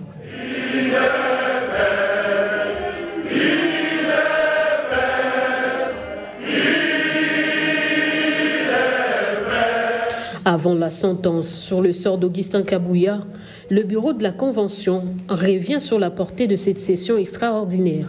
Je vous rappelle les missions et les compétences dévolues à la Convention démocratique du parti à son article 31. Recevoir les rapports de la situation générale du parti. Veiller à l'application des résolutions du Congrès et examiner certaines questions urgentes dans l'entre-session des congrès. Veiller au bon fonctionnement des organes du parti et se prononcer sur les matières non réglementées par les statuts du parti. Je constate que le quorum est valablement atteint. Dans une tenue magistrale, la commission de discipline prendra la place pour se prononcer sur l'avenir d'Augustin Kabouya au regard de différents griefs à son endroit. Son comportement basé sur le clientélisme, la personnification du pouvoir, le népotisme, le despotisme, la tyrannie, l'abus et l'usurpation du pouvoir, la gabegie financière, l'immoralité manifeste, l'incivisme, l'ignorance totale des textes officiels qui nous régissent, la politique du mensonge élevée au niveau de sa stratégie politique, l'intolérance, la rareté des réunions des membres de l'exécutif national, le manque de courtoisie, l'incitation à la haine tribale et régionale, le non-respect de la hiérarchie et des instructions du parti. Article 1. Le secrétaire général, Augustin Kabouya, est dès ce jour relevé de ses fonctions. Ayant été destitué de ses fonctions, Augustin Kabouya est remplacé par Célestin Bilola pour un intérim de 6 mois à la commande du parti présidentiel. Il s'est de noter que cette mesure est considérée comme salvatrice pour le militant de l'IDPS présent à cette session extraordinaire de la Convention démocratique du parti de Sphinx de Limété. Dossier à suivre. Voilà, merci beaucoup à la technique Mwanamboka Richard. Plutôt, Mwanamboka Junior Bakokela, Nazongeli, et encore une fois de plus, nous allons prendre la décision. Il y a la convention démocratique du parti, à l'UDPS, Lolenge Pendé Outiko relevé Augustin Kabouya de ses fonctions. Mwanamboka, comment d'abord avez-vous accueilli cette nouvelle, parce que plusieurs hauts cadres qualifient du vaste blague par cet acte posé par le fondeur ce dimanche 11 août à Kinshasa. Pire encore, presque tous les députés provinciaux étaient absents dans la cérémonie Oyo. Tout ceci s'est fait en violation de l'article 30 des statuts du parti. L'action des fondeurs est une autosatisfaction qui ne concerne pas les partis. Un commentaire, un conseil pour l'UDPS. Très bien, Mamelo. Je devais un tout petit peu revenir sur ce qu'a dit mon estimé confrère, Maître Claude Ngoma. Et donc, je demande à ce que tu aies discrédit au problème de Kobanya Nomsalate, de Mwanamboka Daniel Bumba. Topé sa chance à sa musala mais tozo landela eli sur du colo ali parce que cette fois-ci tolingi na monde à mokonzamboka oyo babuzo baezalate toza combat sentinelle tozo landela totika ina équipe na yeba sala musala tranquillement, mais je crois que tu peux évaluer bango après 100 jours d'abord comme un bandit d'abord dans système et enfin volontaire pour évacuer ba immondices na ville à Kinshasa. Je crois que c'est une bonne chose. Topé ça et moi temps pour asala musala naye le kola ngobila te mais asala ne serait-ce que le kola André comment s'appelle Kimbuta, voilà André Kimbuta qui peut baniongo na kati ya kesa ville asala kaka lolenge wana et comme système ko changer te ya tiki nyongo comme système ngobila tiki nyongo ye pa ko tika nyongo yango comment il s'appelle ngobila loba ki Kimbuta tika nyongo plus de 60 millions Il semblerait que la confirmé en hôtel, il est 100 et quelques millions de $. Et comme il concourt, il y a côté de ville à Kinshasa. Mais la personne qui viendra travailler. Pas Kimbuta quand même, moi, Banzele Zala qui moi bien. Mais aujourd'hui, maman Nzele est athée à Kinshasa. Qu'on se le dise, Nzela est athée. Les cas de Kabombar, na mutu karamba maman. Et Kokou Faka Lelo. Les cas de Nyangwe, les cas de Bokassa, les cas de partout, Nzela est athée. Partout. Les cas de Flambeau, Nzela est athée. Même na Gombe, Babou le commis. Tombalbaï, Kolba Koutoute. Tombalbaï Koutoute, mon amboka, l'actuel gouverneur va lancer, va relancer ma travaux. Côté Angosoumati, vous imaginez? Et donc, c'est ça la maravane. Non, actuellement, c'est lui qui est le avant ma saison de pluie, Banda. Ça a avancé parce que rien ne va à Kinshasa, Léopoldville. Beauté d'Angois de la réalisation soutien. Et donc, tu peux essayer chance à travailler. Claude Ngoma, mais la Maya Pio, Atiama Maïna Vino Naye. Et tu peux savoir de Daniel Boumamo a tant à travailler. Madame, sur cette question, hier, j'ai été contacté parce que je ne savais pas que non, il y avait une telle cérémonie, cette activité, par des jeunes gens. Congolais, mais c'est Yannick Moukoko, Bertrand Moubaï Balobi, destitué Augustin Kabouya. Je leur dis, destitué Ndengenini. Non, mais quand on a internet, il compte Tanga. J'ai essayé d'appeler les amis de... Parce que moi, je ne suis pas de l'UDPS, mais je suis un acteur politique de notre pays. On se référé d'abord dans l'Obino, comme acteur politique, tout parti politique bazalaka référentiel là bazalaka statut. Mais bien qu'il y a parti. Na zuiba statut ya UDPS. Nathalie, na tombé dans l'article 30 n'engende bande ba comme dans les réseaux sociaux.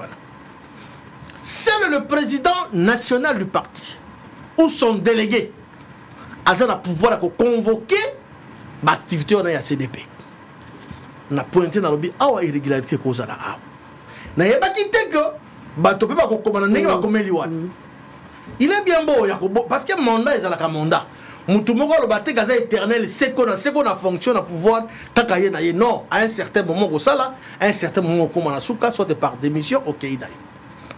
Mais ici, j'ai trouvé que parce que même il y a de déclarations de gauche à droite par lobby. En tout cas, si ils ont reconnu parce que bato ba convoquer yango baza habilité à convoquer yango te. Comme se le disent. Na ko monako bandeko quelque part ba agir dans précipitation. Na boité dans les éminents professeurs, des éminents juristes, j'ai vu dedans. J'ai vu les gens intellectuels. Mais est-ce que baza qui la qualité à convoquer ba travaux na tout dit ka botuna ngana pese ya noter parce que dans ça il de précité. Mais pas qu'on reprocher grief et belé. Non, grief pas qu'on reprocher la beauté à haute voix. Kabouya était la somme de toutes les antivaleurs. Mais maintenant la forme contre lesquelles nous nous sommes battus. Qu'on se le dise. Bah côté kofinga ko reprocher Kabouya, kofinga c'est trop dur. Ko reprocher Kabouya na ba grief et belé. Abomakabatu, Asala Kaboy. Ça, peu importe, ça c'est. Justement, peu importe. Mais la forme, procéder dans Bango pour que Bako Baba déchoire. Est-ce qu'ils ont respecté la procédure? C'est leur pose problème. Parce que nous sommes dans un état de droit. État de droit et ils sont partis UDPS au Bango Bazali. D'abord, c'est des Bazali. Qu'est-ce qu'il faut? Je gère le parti au quotidien, maman. Je gère le parti. Je suis le secrétaire général d'un parti politique. Pendant que gérer parti, ils allaient pendant que battre. On sait que parti politique va organiser la rébellion. On est la CDP, la Ligue des jeunes, la Ligue des femmes, la CAT. Mais il y a un coach, il y a un commandant, un capitaine, ouais, ça que gérer ma solo au quotidien, c'est le secrétaire général. Statut épais, c'est revêtir le pouvoir wana. Que avant d'assister dans le Salema, il faut convocation du président national, soit délégué à président national. Actuellement, qui est le président national ad interim de l'UDPS, c'est Augustin Kabouya. Le chef de l'État a occupé la fonction étatique. Mais c'est Kabouya qui est le président Aïe. Est-ce que Kabouya qui a convoqué ces assises? Je ne pense pas. Nous sommes dans un état de droit. J'aimerais est-ce que Bandeko Bazon a raison. Et puis ils ont une unanimité. Parce que j'aurais appris même que si c'est autant de 100 et quelques secrétaires nationaux, et ici c'est 34 qui étaient présents. Donc c'est même la proportion, atteindre la moitié. Et donc, même aucun député provincial, vous imaginez madame, ça ne se passe pas comme ça. D'autant plus que c'est l'UDPS qui prône l'état des droits. L'état des droits, c'est le respect des textes, entre autres. Bah, respecter Mibeko. Ce qui n'est qu'au il y a des choix proprement en respectant les règles de l'art. Là, il n'y a pas de problème dans la sabotage de PST. Mais constat comme étant un intellectuel congolais, juriste, de surcroît, on a dit que Mibeko Miakati, il y a statut à UDPS, quelque part, va respecter un côté. J'ai dit. Mais même est-ce que Kabouya va accepter décision? Mais non, mais parce qu'il y a eu une contestation de gauche à droite déjà. Maintenant, on a évité parce qu'il faut qu'on respecte Mibeko. De l'autre part, il faut qu'on reconnaisse Kabouya. Côté Moussou Balobité, Eza Yende, côté Moussou Balobité, assez à longueur déjà. Moussou Balobité, Eza théâtre de chez nous, Eza Mangogo. Et donc, maintenant ça pose problème. Et ça va demander à ce que nous allons repasser à Atoli. Parce que je n'ai aucun pouvoir de construire Bango, non, Bafan de Bayokana. Ceux qui ont qui respectent qui ont normes, qui ont des choix Kabouya, va continuer la démarche de Bango, mais pour quelle fin? Parce que l'essentiel est que va accompagner Mokonzi Mboka dans le deuxième mandat, dans bien-être à Congolais. C'est ça le parti présidentiel. Qu'est-ce qui fait que Bazo reçoit solution na problème pendant presque ce qu'on a dit discours il y a bateau interview au sentir que non jalousie dans la carte bateau belé bazo lingaka balia ventre ya zolia mingi bitolia non bah j'ai le rapport de bien-être il y a peuple c'est le peuple ndazali le premier bénéficiaire il y a babiloko bozo sala kune komi asala ki boye népotisme et boye azo garder ba poste non. Mais c'est ce qu'on vit aujourd'hui avec les politiques. Justement, il y a un musique Ndeko Kabouya, attends qu'on reprocher na mingi. Mais Ndeko Kabouya bien faire une mission de paix. Premier de la classe, actuellement au Congo, la première force politique c'est l'UDPS. Qu'on se le dise. Qui n'ont pas mérité. Depuis que ce parti a été créé, c'est pour la toute première fois l'UDPS, c'est la première force de la RDC. Bas député national de l'Assemblée nationale, Baza premier, dans le Sénat, Bango, bas gouverneur de province, Bango. Donc partout, il dépêche la contrôle dans l'institution de la République. C'est grâce à ce messieurs, au Bazo j'étais en pâture les lots, ça fait un peu mal. Voilà, merci beaucoup. Merci Bakokela. Claude Ngoma, toi aussi Sanayo, cette décision de la CDP à l'UDP, c'est ce que Kabouya va céder, Kabouya va accepter cette décision? Madame, je me sens trop mal à l'aise ou mal placé de pouvoir placer un petit mot. C'est un parti au pouvoir. Non, vous écoutez, au pouvoir. Maman Nanga, c'est un fait privé. Il y a des situations où il y a changer presque pas. Et quoi qu'il à l'actualité, c'est un fait privé. Et quoi à l'actualité. Conseil Ngoma. Je ne peux conseil même pas. Pour un parti politique. Parce que l'IDPS a dessus. Mais conseil pour un parti politique. Non, mais l'IDPS a dessus aujourd'hui.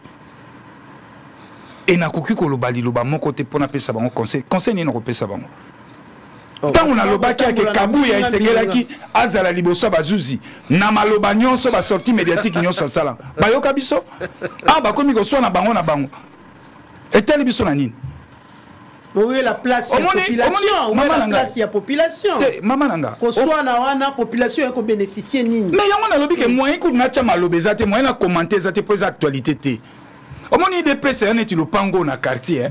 Et ça a quand même les soit dans le quartier, soit à l'est. Il y a des personnes à Bongo. Il y a pas mal de problèmes qui rongent la vie nationale de notre pays. Oh, il y a la priorité, mais il y a des foutu ticket, il y a des sokoli, il y a des cravates. Non, il y a des soleil de pèse. Nous avons gâté. Parti au Wane Sengeli, il y a pas où ceux qui Félix Alongwe, Bako Marip. Et Kende. Non, ça c'est très trop méchant. L'État 32 ans, combien na bokonzi, bourde na bourde. Non, écoutez, quand déjà un secrétaire général d'un parti politique, Azolo Bango Boye sur la place publique, signature na yendem te salibatu à député. Ngayo nazaki député, donc ceux qui n'ont quitté parce que nazanga signature à Kabouya. Et on a le que ce monsieur-là devait répondre de ses actes devant les cours des tribunaux. Oh. Makambo belé ba sortie médiatique et belé à ça là tout à bordir. Vous savez aujourd'hui les Congo sont les frustrés c'est grâce à IDPS. 18 ans avant dans Kabila, l'opposition avait toujours sa place au sein du Parlement. Ce 500 députés à Parlement, IDPS Yemokazui 90%. Même Kabila ba benga dictateur. Batreta de tous les mois, atikala ko sala ngote. Atikala ko sala ngote, to bungaka histoire te. Quelque part c'est révoltant. Tel est le modèle à parlement ba pesibiso. Et ça c'est l'œuvre de Kabouya. Tel est le ministre comment charpente gouvernementale tozui. C'est grâce à Kabouya. Et donc ceux qui n'ont pas la moto wana boye n'ont pas si na motema. Parce que Motomoko a décidé la sort politique qui a battu nyonso. Ba vidéo ezali. Je fais 2 de députés grâce à ma signature. Depuis quand un secrétaire général et un parti politique a s'est substitué à un président et à Sénat et à Séni. Et au-delà de ça, vous voyez que moi, Namboka Félix Tshisekedi a gagné 74%. Et en même temps, il y a des vidéos. Oh, Bavandi, Maman Martha Zolo Bana Bango Zolo reproché Bango. Parti et Koufi Bobomi parti. C'est pas Claude Ngoma qui l'a dit. Bongo parti est à Koufa, Bogoso ba député Belendengeni. Bogoso ba député Belendengeni na majorité na mino. Parti est à député Belé Oezali organisé. Et donc, nous sommes très mal à l'aise comme on a IDPS na modèle de la gouvernance na Bango. Les lois n'ont pas bêta, les solo à IDPS à boire que la Bango va follow. N'en a pas bêta. Bango n'a pas commis que ça la loi ao. Mon général Blaise Kilimbalimba n'a pas si on botte si kezali. Bateau wano kangakyo ba bunda ki kuluna, ils doivent subir la rigueur de la loi. C'est pas normal. Quand tu parlement les lots, quand on a bouki ba vitre parlement, ba latrine l'union c'est panzani. Ezamba libosote oza pour la deuxième fois. La première fois était avec Mabunda. Par contre, on a moto na katia parlement, babouka bakiti. Toujours le même parti IDPS. Désordre retumba piné na balabala boye na ngona ba institution. Alors, dans un plateau respectueux comme ça, ngai na vandi na koswana na bango na la tia maloba. Maman na ngai na silisiawa na pesi mbote na président Yvon Mundadi et si bazana mikili ya poto président ya parti Congo Mon Héritage na pesi mbote. Malgré cette décision, c'est vrai, mais malgré cette décision, la convention démocratique du parti, protège-moi. Ma père Nyon soit IDPS, Balobi, Augustin Kabouya restera jusqu'à preuve du contraire secrétaire général à parti. Nazane loko ko lobate maman ngai. Nazane loko ko lobate nga eza fait privé. Eza na ba kongomani ebele lolo bazangi lipa. Ba déplacer de guerre ebele lolo. Bazola la ngangele boye. Eloko ko meleate bana bako kufa na ba diarrhée ngala bete lisolo Kabouya na IDPS. Mama ko réduire ngati na niveau wana te. Parti wana na osambela lo sambo na nganzambe 2028 ya mbango. Bakenda. Pourquoi ce qu'il le lot lobby? Vous êtes sûr? Mais Barosani, Batikala. Natie le boko na ngango. MPR ndenge kufa ekei. Les lots à Subabeta Lissola peut perdre. Vous travaillez avec quelques kabylistes, hein? Par eux, on appelle toujours. Non, mais Nazé Bisso, au Moni et Tumba, il y a parti politique et Al-Ghanine. Conquérir le pouvoir, bon, l'été besoin pouvoir. Là, besoin pouvoir, il faut corriger la faille où il y a prédécesseur Nabino. Pour que beaucoup pérenniser le pouvoir Nabino. Mais les lots IDPS à corriger na nini na gouvernance ya Mboka. Na nini. To cancela Tshisekedi na nini. Quand même lui-même le président de la République a nommé Alingete gendarme pendant Kokangamiibi. Mais le président dédouane un de ses collaborateurs, anciens collaborateurs. Azali Tata Bana, biloko ezoli kana ba réseaux sociaux. Lelo mokonza benga biloko ezoli kana ba réseaux sociaux. Oh bato bako kwa mosolo à l'État toujours à l'échelle de millions de dollars. Le président veut les laver, veut les nettoyer. Moi, je pense qu'il y a un problème dans le chef du président de la République. Et à où tu as pas où tu n'as IDPS. État de droit. Mais moi, je pense que l'État des droits, ils allaient respect à un principe de base. Il y a bonne gouvernance, na démocratie. Ce qui est en côté, voilà, merci beaucoup, Mwanamboka Claude Ngoma. Merci aussi, na Mwanamboka Junior Bakukela. Merci beaucoup à vous. Hein. C'est à moi de vous remercier. Merci pour l'invitation d'aujourd'hui.